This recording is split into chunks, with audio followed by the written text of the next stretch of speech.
Hey, what is up, ladies and gentlemen, boys and girls? Protocol Pegasus here, bringing it back to you guys in Remnant for the Ashes, and today we'll be taking an all-new look at my Chaos Cultist build.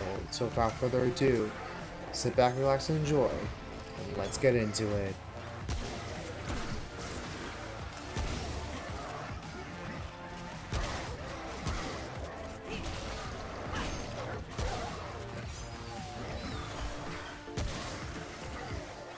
Alright, so the build's going to be as followed. For the handgun, I'm using the hunting pistol. For the weapon mod I'm using is known as Seed Collar. For the long gun, I'm using the shotgun with a mod attached onto it known as Beacon. For the melee weapon, I'm using Butcher's Flail. For the helmet, I'm using One Piece Cultist. For the chest, I'm using the Chaos Carapace. And then I'm using, for the legs, is the Chaos Grievers. For the amulet, I'm using Twisted Idol. For the ring, I'm using Soul Link. And for the second ring, I'm using Spirit Stone. With all that being said, let's go ahead and move on to traits.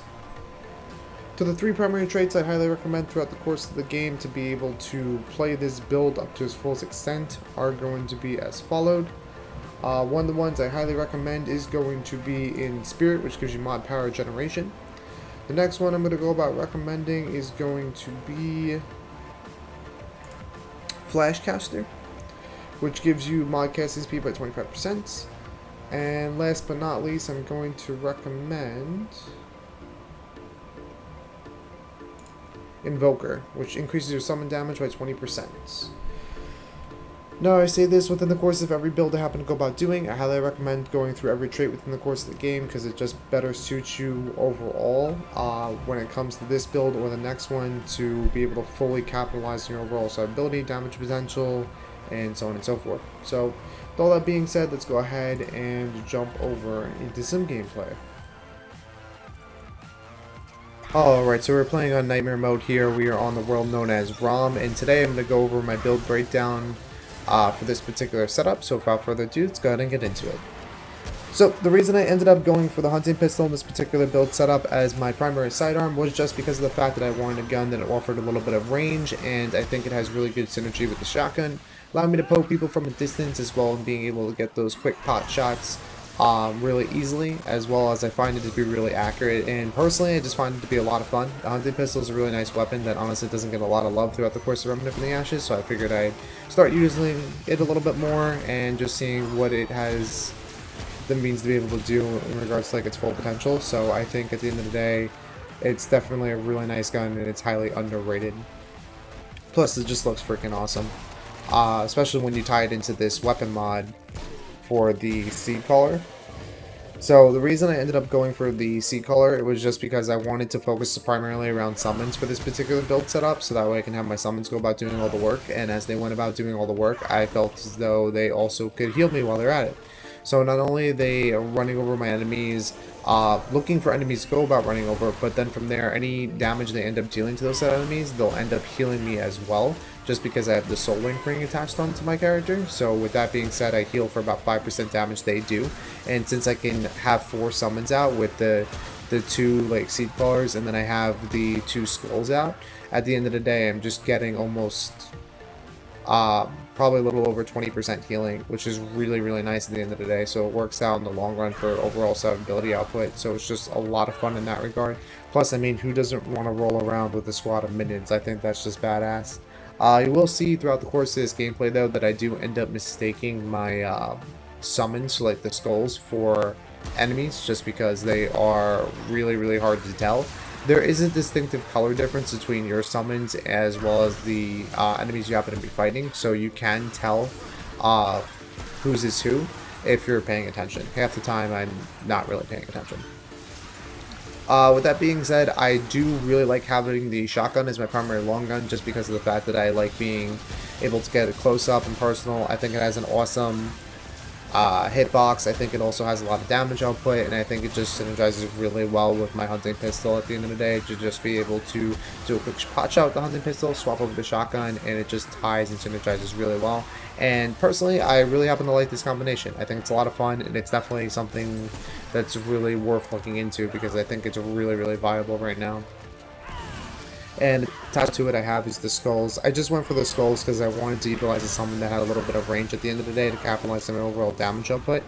And just so that way I don't have to worry about them dying rather quickly, so I can make sure they always have a summon consistently up. Because the skulls actually sit a little bit farther back, so I don't have to worry about them getting hit by exploders or just being taken out very easily, so I can always make sure that they'll always be up long enough for me to be able to regenerate my mod, and I can go about getting them resummoned. One thing to note about messing around with summons is that you can only have 2 summons out at a time for the skulls, as well as the little wheelers. If you want to go about using the dog for this particular build, you can. The only problem is with the dog is that you only have 1 of them out, so it kind of significantly lowers your healing value, so that's why I don't really like to do it. Plus, it also lowers your damage output a little bit too, because you only have 1 summon. You only have 3 summons as your cap as opposed to 4. So that's why I went with this summon pair up instead of the dog at the end of the day, so it ends up working out better in the long run. The melee weapon I ended up going with, which is the Butcher's Flail. I just think it looks awesome, and I really happen to like the weapon. Plus, it also works really well against bosses because it lowers their overall armor rating. So from there, I can just run in with the Butcher's Flail, whack them a few times, and then just let my summons go about doing the damage as well as healing me, so it works out at the end of the day. I did go One Piece Cultist because I wanted to make sure I can continuously have my summons up all the time. And I just like having my mods up all the time. I think it's really reliable at the end of the day, and it also gets me out of a lot of tight situations. That's why a lot of the builds you'll see where I usually have One Piece Cultist. Plus, I mean, I love the look of the hat. I mean, who doesn't love a cowboy hat in any of their builds? I mean, come on now, it just looks freaking awesome. I ended up going 2 pieces of Chaos because Chaos not only offers increased damage output, but if you're taking too much damage, it does allow you to go about swapping that damage output to armor value output, so you end up getting more survivability at the end of the day, so it works out in the long run, and it just makes it a lot more fun when you're not constantly dying by stuff, and you can actually take 2 hits, whether it's on Nightmare mode or Apocalypse mode, so it ends up working out in your favor in the long run. I went with Twisted Idol because it is a little bit heavier of a set, so I wanted the ability to be super mobile and roll around. Twisted Idol is slowly becoming one of my favorite necklaces because it not only increases your armor value, but it actually lowers your overall encumbrance. So from there you weigh a lot less, so you can actually make a heavy armor set pretty light, and you can also give it more armor value, so you can even take more hits. So it's just a really, really underrated necklace piece in my opinion. I'm using Soul Link because why the hell not? I think if you're doing a summon build and you don't have Soul Link, you're doing it wrong. Just because at the end of the day, I love having the overall survivability. It works out super well, and in reality, I just find it super, super hard to go about dealing with someone that continuously keeps healing over and over again. So at the end of the day, I end up surviving a lot of BS situations I really shouldn't be surviving just because I have my summons constantly killing stuff. So at the end of the day, I'm a pretty challenging target to take down because of that one ring in itself. I like having Spirit Stone because it increases the damage of my overall mods, which will increase the damage of my summons. Plus, it allows me to go about generating more of my mod power. So it stacks with the Cultist helmet. So basically what happens is I can actually regenerate my summons that much faster.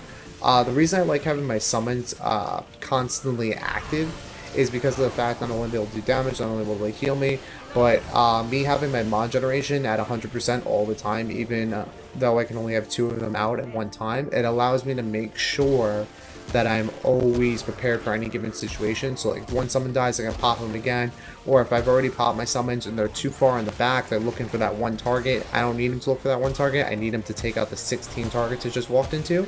I can just resummon them and use them at the end of the day as I see fit. But yeah, that's going to be pretty much it, guys. I really like this build. I think it's a lot of fun. I think it's definitely unique and different. If you haven't messed around with the summons too much, I highly recommend taking a look at this build because it is a lot of fun. And it's definitely one of those things that offers a lot of variety. And I think you guys will really like it. But let me know what you guys think down below in the comment section. And if you guys haven't already, I hope you guys have a really good day. And I hope to see you guys real soon. Later.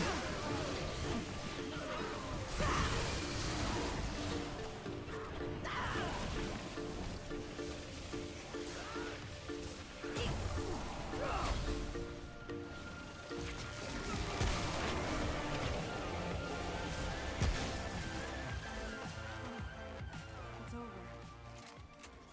Bag's full.